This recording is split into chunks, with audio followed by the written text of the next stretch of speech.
आप सभी को राधे राधे, जय श्री कृष्णा। दोस्तों, यह लीला कथा हमारे साथ यूपी से ऋचा जी ने शेयर की है और इस लीला कथा को सुनने के पश्चात आपकी आंखों से आंसू नहीं रुकेंगे। बाल गोपाल, हमारे लड्डू गोपाल की लीला को सुनकर दोस्तों आपका विश्वास उनके ऊपर और भी अटूट हो जाएगा। दोस्तों, ऋचा जी के साथ 2024 में होली के अवसर पर वृंदावन में एक ऐसी घटना घटी जो सचमुच चौंका देने वाली है, जिसे सुनने के पश्चात हमारे रोंगटे खड़े हो जाएंगे। आपके साथ यह लीला कथा शेयर करते हुए जितनी आनंद की अनुभूति मुझे हो रही है, उतनी ही आनंद की अनुभूति आपको लीला कथा सुनने के पश्चात प्राप्त होगी। तो लीला कथा को अंत तक अवश्य ही सुनना दोस्तों, और पसंद आए तो कमेंट बॉक्स में राधे राधे, जय श्री कृष्णा अवश्य लिखना। दोस्तों, ऋचा जी कहते हैं कि उनके मायके में सभी लोग ठाकुर जी के भक्त हैं। लड्डू गोपाल की सेवा उनके मायके में होती है। सभी लोग सात्विक भोजन करते हैं। ठाकुर जी की सेवा में किसी भी प्रकार की कोई समस्या उत्पन्न नहीं होती। लेकिन ऋचा जी कहती है कि जब उनकी शादी हुई और वे अपने ससुराल आई, ससुराल आने के पश्चात उनके मन में भी इच्छा हुई लड्डू गोपाल को ससुराल में विराजित करने की। ऋचा जी ठाकुर जी की सेवा करना चाहती थी, ससुराल में लड्डू गोपाल जी को विराजित करना चाहती थी, लेकिन उनके सामने एक समस्या थी। उनके ससुराल में सभी लोग जो है वो प्याज लहसुन का सेवन करते थे। साथ ही साथ ऋचा जी कहती है उनके हस्बैंड जो कभी कभी ड्रिंक भी कर लेते थे, जिसका ऋचा जी को शादी से पहले कोई अनुमान नहीं था, लेकिन शादी के उपरांत ही उन्हें पता चला कि उनके हस्बैंड जो है कभी कभी ड्रिंक कर लेते हैं। इस वजह से वे कहती है कि वे घर में बाल गोपाल को लेकर नहीं आ रही थी, विराजित नहीं कर पा रही थी, क्योंकि उनके घर में सभी लोग सात्विक भोजन करते थे। साथ ही साथ उनके घर में ड्रिंक को लेकर यानी मदिरा को लेकर भी कोई समस्या नहीं थी। ठाकुर जी की सेवा बड़े आनंद के साथ, बड़े प्रेम के साथ हो रही थी। ऋचा जी कहती है वे अपनी फैमिली के साथ यानी अपने मायके वालों के साथ जब भी उन्हें मौका मिलता था तो वृंदावन श्री बांके बिहारी जी के दर्शन करने अवश्य जाती थी। उनकी शादी को 3 वर्ष हो चुके थे और उनका बहुत मन था कि अब वह बाल गोपाल की सेवा करे, लेकिन घर की समस्याओं को लेकर वो लड्डू गोपाल को विराजित नहीं कर पा रही थी। इसलिए वह मानसिक रूप से भी बाल गोपाल की सेवा कर रही थी। ऋचा जी कहती है कि वे पिछले 3 सालों से अपने मायके में विराजित लड्डू गोपाल की मानसिक सेवा कर रही थी और उन्हीं से प्रार्थना करती है, हे बाल गोपाल, हे लड्डू गोपाल, कृपा करके मेरे घर को भी इस योग्य बनाइए कि मैं आपको यहाँ पर स्थापित कर सकूं, आपकी सेवा कर सकूं। क्या आप मेरे जीवन में यह सौभाग्य नहीं है? अब ऋचा जी कहती है कि 2024 में होली का शुभ अवसर था। उनके मायके वाले सभी लोग वृंदावन में होली खेलने के लिए जा रहे थे, तो उनकी मम्मी ने ऋचा जी से की पूछा, अब होली का अवसर है और वृंदावन में बड़े धूमधाम से होली मनाई जाती है। श्री बांके बिहारी जी के सारे भक्त बड़े श्रद्धा और प्रेम के साथ लीला का उत्सव मनाते हैं। भला ऋचा जी मना कैसे कर सकती थी? तो दोस्तों, ऋचा जी कहते हैं अपने सास ससुर की, अपने हस्बैंड की आज्ञा लेकर वे अपने माता पिता और भाई भाभी के साथ वृंदावन गई। वहां बड़े जोरों शोरों से होली का उत्सव चल रहा था। भीड़ बहुत अधिक थी, लेकिन सभी भक्त आनंद में झूम रहे थे, बिहारी जी की जय जयकार लगा रहे थे। पूरे वृंदावन में बड़ा ही धूमधाम का माहौल था। सभी लोग रंगों से प्रेम पूर्वक होली खेल रहे थे। ऋचा जी कहती है अब उन्होंने जब बांके बिहारी के दर्शन किए, मंदिर के वहां पर प्रवेश किया मंदिर में और दर्शन करने लगे, तभी ऋचा जी के पैरों में अचानक से बड़ी जोर से चुभन हुई। इतनी भीड़ थी कि वह झुक भी नहीं पा रही थी, लेकिन बार बार उनके पैरों में एक चुभन रहा था। अब ऋचा जी कहती है वे काफी देर तक एक ही स्थान पर खड़े हुए, उन्हें काफी समय हो गया और बार बार उनके पैरों में कुछ चुभ रहा था। अब उन्होंने बड़ी दिक्कत के साथ नीचे झुकते हुए उस भीड़ में देखते हुए अपने पैरों के पास से उस वस्तु को हटाने की कोशिश की जो बार बार उनके पैर में चुभ रही थी। जब उन्होंने अपने पैरों के पास हाथ लगाया दोस्तों, वे कहती हैं उनके दिल की धड़कन एकदम से थम गई, क्योंकि हाथों का स्पर्श लगते ही वे जान गई कि वे वस्तु नहीं बल्कि छोटे से बाल गोपाल थे। वो बार बार उनके पैरों में, उनके पैरों के नीचे दब रहे थे। उनको पैरों में ठाकुर जी का, लड्डू गोपाल जी का विग्रह है। उनके चेहरे पर पसीना आ गया और बड़ी ही हड़बड़ाई हुई अवस्था में उन्होंने बोला, बाल गोपाल जी को उठाया। वो लड्डू गोपाल को देखकर रोने लगी, अपने सीने से लगाया, हे मेरे ठाकुर जी, मेरे बाल गोपाल में कितनी पापी हूँ, कितनी देर से आप मेरे पैरों में गिरे हुए हो और बार बार मेरा पैर आपके ऊपर आ रहा है। ना जाने कितने लोगों ने आपके ऊपर पैर रखा होगा। वह अपने मन की स्थिति को बता भी नहीं पा रही थी दोस्तों। जब वह बता रही थी तो उनकी आंखों से आंसू पड़ रहे थे। वो बहुत ही ज्यादा भावुक हो रही थी, क्योंकि आप ही सोचे हमारे बाल गोपाल, हमारे लड्डू गोपाल ना जाने कितने पैरों के नीचे आए होंगे। अब ऋचा जी कहती हैं उन्होंने ठाकुर जी को अपनी छाती से लगाया, अपनी साड़ी के पल्लू में ठाकुर जी को बांध लिया और जो है अपनी हाथों के नीचे में रख लिया उन्हें, क्योंकि भीड़ बहुत अधिक थी। उन्हें घबराहट हो रही थी कहीं ठाकुर जी फिर से नीचे ना गिर जाए। जोर से उन्होंने अपनी मुट्ठी में, अपनी बाहों में पकड़ लिया उन्हें और इसी तरह से लोगों के पैरों में कहीं जैसे पहले गिरे थे ऐसे ना गिर जाए, और इसी तरह से लोगों के पैरों के नीचे बार बार ठाकुर जी का विग्रह ना आ जाए, इसी कारण से उन्होंने ठाकुर जी को जो है अपने पल्लू में बांध लिया। पल्लू में बांधने के बाद बड़ी भीड़ में दर्शन करते हुए जैसे तैसे वो सभी लोग बिहारी जी के मंदिर से बाहर निकलते, तब देखा कि ऋचा जी की आंखों से आंसू थे। दर्शन करते के पश्चात भी वह भावुक हो रही थी, वो रो रही थी, क्योंकि उन्हें बार बार लग रहा था कि आज ठाकुर जी जो है उनके पैरों के नीचे आ गए। आज ठाकुर जी किस प्रकार से न जाने कितने पैरों के नीचे इसी तरह से आए होंगे, उन्हें कितनी पीड़ा हुई होगी। अपने भगवान के प्रति यह भाव उनके मन में आना बहुत ही अच्छी बात है। साथ ही साथ उनके मन में यह भी भाव आ रहा था कि ना जाने ये प्यारे से छोटे से बाल गोपाल किसके होंगे, किस भक्त के लड्डू गोपाल बांके बिहारी जी के मंदिर में छूट गए होंगे, उस भक्त की क्या हालत होगी। लेकिन इतनी भीड़ में कुछ भी कहा नहीं जा सकता था और ना ही किसी से पूछा जा सकता था कि आपके लड्डू गोपाल तो नहीं खो गए हैं, क्योंकि भीड़ इतनी अधिक थी, इतनी अधिक कि वहां पर सांस लेना भी मुश्किल हो रहा था। दोस्तों, ऋचा जी कहती हैं कि उन्होंने ठाकुर जी को अपने पल्लू से बाहर निकाला और अपने साथ अपने भाई भाभी माता पिता को दिखाते हुए बोली कि ये ठाकुर जी बांके बिहारी के मंदिर में मेरे पैरों के नीचे आ गए और ना जाने किसके लड्डू गोपाल हैं। अब जब सभी ने ये बात सुनी तो उनकी आंखों में भी भाव के आंसू आ गए कि कितनी पीड़ा ठाकुर जी को सहनी पड़ी, ना जाने कितने लोगों के पैर इनके ऊपर आए होंगे। अब ऋचा जी कहती हैं कि उनकी मम्मी ने उनसे कहा कि बेटा, तेरा बहुत दिनों से मन था, तू लड्डू गोपाल की सेवा करना चाहती थी, देख ये तेरी परीक्षा थी, शायद ठाकुर जी तेरी परीक्षा ले रहे थे कि तेरे पैरों के नीचे उनका गिरना और फिर तेरे हाथों में आना, वो देख रहे थे कि क्या तेरे अंदर भाव है, क्या तू उनकी सेवा कर पाएगी। और तू परीक्षा में सफल हो गई, क्योंकि तेरी आंखों में भाव के आंसू हैं। ठाकुर जी को पीड़ा में देखकर तेरे मन में भी पीड़ा उत्पन्न हो गई है और ठाकुर जी ने तुझे सेवा का मौका दिया है। बांके बिहारी मंदिर से ठाकुर जी का मिलना बहुत ही बड़ा शुभ है, इसीलिए तू इसमें अपने साथ ले जा और इनकी लड्डू गोपाल की सेवा कर। उनकी बात सुनने के पश्चात ऋचा जी अपने घर की सारी परिस्थिति अपनी माताजी को बताई। उनकी माताजी ने कहा कि बेटा, तू अपना कर्म कर, तू अपनी भक्ति कर और बाकी सब ठाकुर जी पर छोड़ दे।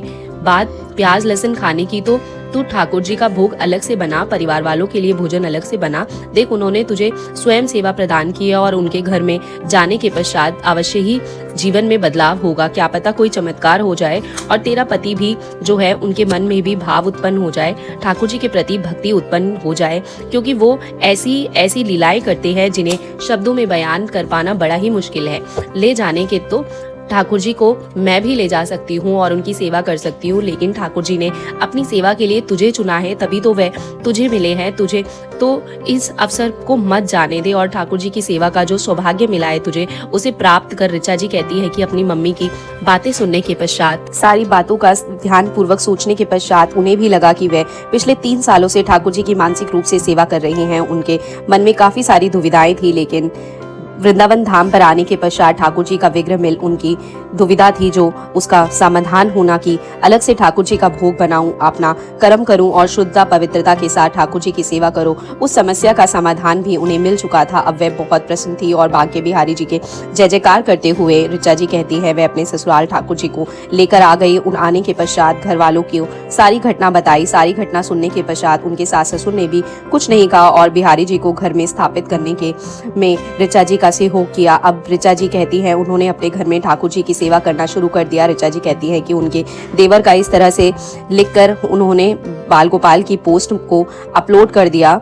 क्लिक कर उन्होंने अपलोड कर दिया। पोस्ट को अपलोड करने के कुछ दिन पश्चात ही लड्डू गोपाल की वह पोस्ट जो है, ऋचा जी कहती है वह एकदम से वायरल हो गई। उनके देवर बहुत अधिक खुश हो गए, क्योंकि अभी तक उनकी एक भी जो शॉर्ट वायरल नहीं हुई थी। अब यह उनकी पहली शॉर्ट थी जो इतनी अधिक तेजी से चल रही थी। वे कहने लगे कि भाभी, यह आपके चमत्कारिक लड्डू गोपाल है, सचमुच इन्होंने चमत्कार किया है और देखो मेरा चैनल कितनी तेजी से ग्रो कर रहा है। अब उन्होंने दूसरी पोस्ट भी डाल दी। उस पोस्ट में लिख दिया, किसी ने अपने लड्डू गोपाल को छोड़ा बांके बिहारी मंदिर में। इस तरह से लिखकर दूसरी पोस्ट भी उनकी वायरल हो गई। अब ऋचा जी कहती है कि जब दूसरी पोस्ट भी वायरल हो गई तो उनके देवर बहुत खुश हो गए, क्योंकि उनका चैनल तेजी से ग्रो हो रहा था। जो पहली शॉर्ट थी वो भी चल चुकी थी। पहली पोस्ट पर बहुत अच्छे कमेंट, दूसरी पोस्ट पर तो यह भी लिखा था कि कितने बेकार लोग हैं जो भगवान को भी नहीं छोड़ते और इस तरह से मंदिर में छोड़कर चले जाते हैं। उन्हें अवश्य भी भोगना होगा, उनके घर परिवार के बच्चों को भोगना होगा। तरह तरह के कमेंट्स उस शॉट पर आए थे। ऋचा जी कहती है 2-3 दिन में ही वह पोस्ट बहुत ज्यादा वायरल हो गई और एक दिन उस पर एक कमेंट आया, आपको यह लड्डू गोपाल कहाँ से मिले, आपको ठाकुर जी का वास्ता कृपा करके बताइए। हमारे घर में हमारी माताजी की हालत बहुत ज्यादा खराब है और वो वृंदावन गई थी, वहीं पर उनके बाल गोपाल खो गए हैं। पहले तो ऋचा जी कहती है मैं उस कमेंट को देखकर घबरा गई और मैंने कोई रिप्लाई नहीं किया। मैंने सोचा अगर ये सचमुच इनके लड्डू गोपाल होंगे कहीं मुझसे लड्डू गोपाल लेकर ना चले जाएं, लेकिन फिर मुझे स्वप्न के बारे में याद आया जिसमें मुझे लड्डू गोपाल रोते हुए दिखाई दिए थे। मैंने सोचा शायद बाल गोपाल भी अपनी मैया के पास जाना चाहते हैं, कहीं जिस भक्त ने कमेंट किया है ये लड्डू गोपाल उन्हीं के तो नहीं है। यही भाव आने के पश्चात ऋचा जी कहती है मैंने कमेंट का रिप्लाई किया, उन्हें पूछा कि आप कहाँ से हो और पहले आप बताइए कि कहाँ पर और किस दिन क्या समय था जहाँ पर आपके लड्डू गोपाल खोए थे। तो ऋचा जी कहती है वह मुझे रिप्लाई आया कि होली के शुभ अवसर पर हम वृंदावन गए थे, हम साथ में लड्डू गोपाल को भी लेकर गए थे, वही भीड़ में हमारी टोकरी में से हमारे ठाकुर जी गिर गए, हमें पता भी नहीं चला। जब हमने दर्शन करने के पश्चात बाहर आकर देखा तो हमारी टोकरी में लड्डू गोपाल नहीं थे। उसी समय से हमारी माता जी की हालत बहुत खराब है, वो दिन रात लड्डू गोपाल को याद करके रोती है, वो लड्डू गोपाल को पुकारती है और दिन प्रतिदिन उनकी हालत और भी गंभीर होती जा रही है। जब हमने ये लड्डू गोपाल पोस्ट पर देखे तो हमसे तुरंत से पहचान लिया कि ये हमारे ही लड्डू गोपाल हैं, हमारे ही गिरधर गोपाल है। कृपया करके बताइए आप कहाँ से हो, हमें हमारे गोपाल लौटा दीजिए, इसके बदले में हम आपको नया विग्रह देंगे। ये हमारे 10 साल से पूजित लड्डू गोपाल है और हमारी भूल के कारण हमारे साथ ऐसा हुआ है। इतनी भीड़ में अगर हम बाल गोपाल को लेकर नहीं जाते तो आज लड्डू गोपाल हमारे घर में विराजित होते। अब ऋचा जी कहती हैं कि मैं कमेंट में बहुत सारे रोने लगी जब मैंने ये पढ़ा, मतलब हाथ जोड़ने की मौजी, बार बार मैसेज आ रहे थे। मुझे ऐसा लगा कि एक भक्त को उसके भगवान से मैंने अलग कर दिया, कितना बड़ा महापाप हो गया मुझसे। अगर ठाकुर जी ने मुझे सेवा के लिए चुना है तो मैं उनकी सेवा अवश्य ही करूंगी, लेकिन ये बाल गोपाल जिनके भी है मैं उन्हें वापस करूंगी। तभी उन्होंने रिप्लाई किया कि मैं यूपी में इस जगह से हूँ और मैं एक कमेंट में उन्होंने अपना एड्रेस भी सेंड कर दिया। मैंने ऋचा जी कहती हैं कि जिनके वो बाल गोपाल थे वह फरीदाबाद से थे। 2-3 दिन के बाद वह लोग जो है हमारे एड्रेस पर आ पहुंचे। आकर उन्होंने बाल गोपाल के दर्शन किए। उनकी माताजी जो पिछले कई सालों से लड्डू गोपाल की सेवा कर रही थी वो अपने बाल गोपाल को लेकर अपनी छाती से लगाकर दोस्तों तड़प तड़प कर रोने लगी। मेरे ठाकुर जी, मेरे बिहार जी, मैंने तो सोचा था आप मुझे छोड़कर चले गए हो, अगर आप नहीं मिले तो मेरे प्राण निकल जाते। ऋचा जी कहती हैं सचमुच उन माता जी की हालत बहुत खराब थी। देखने में ऐसा लग रहा था जैसे वे बहुत ज्यादा बीमार है। ठाकुर जी के प्रति उनका भाव देखकर मेरी आंखों में से भी आंसू आ गए। ऋचा जी कहती है कि वो एक ऐसी तड़प थी जैसे एक माँ अपनी संतान के लिए तड़पती है, जैसे बिन पानी के मछली तड़पती है, जैसे माँ से उसकी संतान को छीन लिया जाता है। उस समय उसके दिल पर जो बीतती है वही उन माता जी के ऊपर बीत रही थी। ठाकुर जी को पाकर अपनी छाती से लगाकर वे जोर जोर से रोई जा रही थी, उनके मुख से आवाज तक नहीं निकल पा रही थी। बड़ा समझाने के पश्चात हमने उन्हें बिठाया, चाय पानी पिलाया और उन्हें कहा कि आप घबराइए मत, आप अपने ठाकुर जी को लेकर जाइए। 10-15 दिनों तक हमने उनकी सेवा की, यह हमारा सौभाग्य है। वह बार बार हमें भी धन्यवाद बोल रही थी और कह रही थी कि आपका बहुत बहुत धन्यवाद, बहुत कम लोग ऐसे होते हैं जो किसी के लिए इतना कर पाते हैं। लेकिन एक बात कहना चाहूंगी, ऋचा जी कहते हैं उन माताजी ने मेरे सर पर हाथ फेरा और कहा बेटा ये लड्डू गोपाल की कोई लीला थी, अवश्य ही लीलाधर ने कोई लीला रची है तभी तो तुझे लड्डू गोपाल मिले। मैंने आज तक अपने बाल गोपाल को कभी नहीं, एक दिन के लिए भी नहीं छोड़ा और देख तेरे पास ये 14-15 दिन तक रहे, तुझसे सेवा ली, तुझे स्वप्न में दर्शन दिए, इनकी सबसे बड़ी प्रिय भक्त है तू, इसलिए भला इतनी भीड़ में किसी को लड्डू गोपाल नहीं मिले, सिर्फ तुझे ही मिले। मुझे तो अवश्य ही सेवा करनी है। तेरा भाव देखकर ही ठाकुर जी ने तुझे अपनी सेवा के लिए चुना, तेरी परीक्षा ली और तू उस परीक्षा में सफल हो गई। वह माताजी मुझे गले लगाकर रोने लगी। ऋचा जी कहती है जब वह मुझे गले लगाकर रो रही थी तो मुझे भी एक अलग अनुभूति हो रही थी। ऐसा लग रहा था जैसे उनके रूप में स्वयं श्री कृष्ण भगवान मेरे घर पर आए हैं। मैंने उन्हें प्रणाम किया और अपनी जो मैं दुविधा दुविधा बताई और कहा, माता जी आप तो इतने दिनों से सेवा करती हो, लेकिन मैं पिछले 3 वर्षों से ठाकुर जी की मानसिक सेवा कर रही हूँ, क्योंकि मेरे घर में प्याज लहसुन का सेवन होता है और कभी कभी मदिरा का पान का सेवन भी होता है। तो मेरे मन में यह संदेह रहता था कि क्या ऐसे अपवित्र स्थान पर हम ठाकुर जी की सेवा कर सकते हैं कि पुण्य कमाने के चक्कर में मैं कोई घोर अपराध ना कर बैठूं। तभी मुस्कुराते हुए माता जी ने कहा कि सबको अपना कर्म करना चाहिए और ठाकुर जी की कृपा अवश्य ही होगी। उन्होंने तेरे घर में 10-15 दिनों तक सेवा ली है, तो तू देखना वह सेवा लेने अवश्य ही आएंगे। उन्हें आना ही होगा, क्योंकि तेरा भाव सच्चा है, तेरी भक्ति सच्ची है।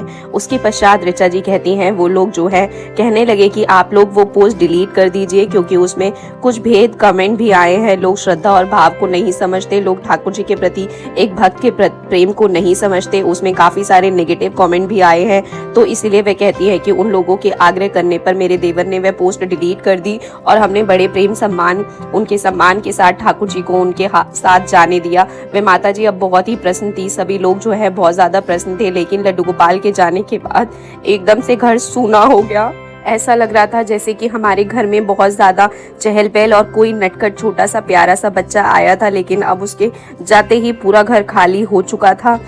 ऋचा जी कहती है कि ठाकुर जी के घर से जाने के बाद मुझे ऐसा लग रहा था जैसे मानो मेरे शरीर से कोई प्राण निकल कर ले गया हो। मैं बहुत रो रही थी, ठाकुर जी को याद कर रही थी, किसी काम में मेरा मन नहीं लग रहा था, बार बार लड्डू गोपाल की याद आ रही थी। मैंने 2 दिन तक खाना नहीं खाया, मेरी तबीयत भी खराब हो गई। मेरी हालत को देखते हुए मेरी सासू माँ, मेरे ससुर जी, मेरे हस्बैंड सभी परेशान थे। उन्होंने अपने पास बिठाकर मुझसे पूछा कि क्या तुम सेवा करना चाहती हो, क्या तुम्हारे लिए नहीं बाल गोपाल जी को लेकर आए। ये बात सुनते ही वह कहती है कि मेरी तो खुशी का ठिकाना नहीं रहा। मैंने अपने पति की ओर देखते हुए कहा कि आप मदिरा का पान करते हो, सेवन करते हो, इसीलिए मैं ठाकुर जी के घर में स्थापित नहीं कर रही थी, लेकिन अब तो स्वयं ही घर में सेवा लेने आए। अगले ही दिन ऋचा जी और उनके हस्बैंड जो है ठाकुर जी का विग्रह लेकर आते हैं, बड़े प्रेम के साथ घर में ठाकुर जी को विराजित करते हैं और विराजित करने के पश्चात उनकी सेवा करना शुरू कर देते हैं। ऋचा जी कहती है कि एक साथ 2-2 भक्त के साथ ठाकुर जी ने लीला रची थी। पहला अपने उस भक्त के साथ लीला रची जो उनके विग्रह के में पागल हो रही थी और जो उनके लिए तड़प रही थी, रो रही थी, उन्हें याद करके अपने प्राण त्यागना चाहती थी। तो उनके साथ पहली लीला यह रची कि ठाकुर जी ने अपनी पोस्ट डलवाई। पोस्ट डालने के बाद उन्होंने इतनी जल्दी से शॉर्ट को वायरल कर दिया और अपने भक्त तक पहुंचाया। कमेंट के माध्यम से अपने दोनों भक्तों को मिलाया और फिर उन्हें जब हम एड्रेस मिला तो वह हमारे घर पहुंचे और ठाकुर जी को लेकर गए। यह उनकी सबसे बड़ी लीला थी कि वह अपने भक्त के पास जाना चाहते थे। स्वप्न में रोते हुए लड्डू गोपाल इसीलिए दिखाई दिए कि उनका भक्त उन्हें याद करके रो रहा था, तड़प रहा था, उनके लिए आंसू बहा रहा था। तो देखिए ठाकुर जी भी मेरे घर में सेवा लेने के बावजूद रो रहे थे, अपने भक्त की पीड़ा को महसूस कर रहे थे, अपने भक्त के आंसुओं के साथ आंसू बहा रहे थे। दूसरी लीला उन्होंने ऋचा जी के साथ की, मेरे साथ की, कि मैं 3 सालों से मानसिक सेवा कर रही थी, अपने घर में उन्हें विराजित करना चाहती थी। उन्होंने पहले मेरी वृंदावन में परीक्षा ली कि मैं उन्हें अपने घर लेकर जाऊंगी, क्या उनकी पीड़ा को महसूस करूंगी, क्या उनके प्रति मेरे मन में भाव है। उन्होंने 14-15 दिन तक मेरे घर में रहकर सेवा ली, मेरे पति का मन परिवर्तन कर दिया, मेरे अंदर इतना अधिक भाव पैदा कर दिया कि मैं उनके बगैर रह ही नहीं पा रही थी। मेरे सास ससुर को भी उन्होंने यह ज्ञान दिया कि घर में ठाकुर जी को विराजित करना चाहिए। ये उनकी बहुत बड़ी दूसरी लीला थी। फिर मेरे घर में लड्डू गोपाल जी का आगमन हुआ, उन्होंने मुझे अपनी सेवा के लिए चुना। यह मेरा सौभाग्य है और मेरे मन में दुविधा थी कि मैं उन्हें अपने घर नहीं ला पा रही थी, लेकिन उन्होंने इतनी बड़ी लीला रची दोस्तों कि वे स्वयं ही वो मेरे घर में सेवा लेने के लिए आ गए। दोस्तों मैं हमेशा कहती हूँ कि ठाकुर जी जिसे चुनते हैं किसी न किसी तरह से वे घर में पहुंच ही जाते हैं सेवा लेने के लिए। अपने भक्त को वे स्वयं ही चुनते हैं। अगर आपके घर में लड्डू गोपाल है तो इसे आम बात मत मानिए, क्योंकि ये बड़ा ही सौभाग्य है आपका कि ठाकुर जी ने आपको सेवा के लिए चुना है। नहीं तो ना जाने कितने भक्त ऐसे होते हैं कि उनके मन में इच्छा होती है वो ठाकुर जी की सेवा करे, लेकिन किसी न किसी कारण से वे नहीं कर पाते। तो ऐसे होता है कि उनके मन में इच्छा होती है वो ठाकुर जी की सेवा करे, लेकिन किसी न किसी दोस्तों कारणवश वो नहीं कर पाते। दोस्तों ऋचा जी ने इतनी अद्भुत, इतनी प्यारी लीला कथा हम लोगों के साथ शेयर करी है। सच में दोस्तों मेरे लिए ये लीला कथा आप लोगों तक पहुंचा पहुंचाना मेरा बहुत सौभाग्य है कि मैं आप लोगों तक पहुंचा रही हूँ। सच में ये पूरी वीडियो बनाने में मैं इतना रोई हूँ ना, मुझे ये सारा वॉइस ओवर देना रोक रोक के मैंने वॉइस ओवर दिया है। मेरे अंदर इतना भाव उमड़ गया, ये लीला कथा को सुन के आप देखेंगे मेरी वीडियो में, मतलब मैं इतना रोई हूँ ना, आपको खुद मेरी वॉइस से पता चल जाएगा। तो आशा करती हूँ आपको ये वीडियो अच्छा लगा होगा, लीला कथा अच्छी लगी होगी तो वीडियो को लाइक शेयर ज़रूर करना, कमेंट ज़रूर करना। राधे राधे, जय श्री कृष्णा। अगर आपके पास भी कोई लीला कथा है तो मुझे कमेंट बॉक्स में बताना, मैं आपसे संपर्क करूँगी और इसी तरीके से मैं मिलती रहूँगी अब आपसे अगली वीडियो में। फिलहाल अभी आप सभी को मेरी तरफ से राधे राधे, जय श्री कृष्णा दोस्तों।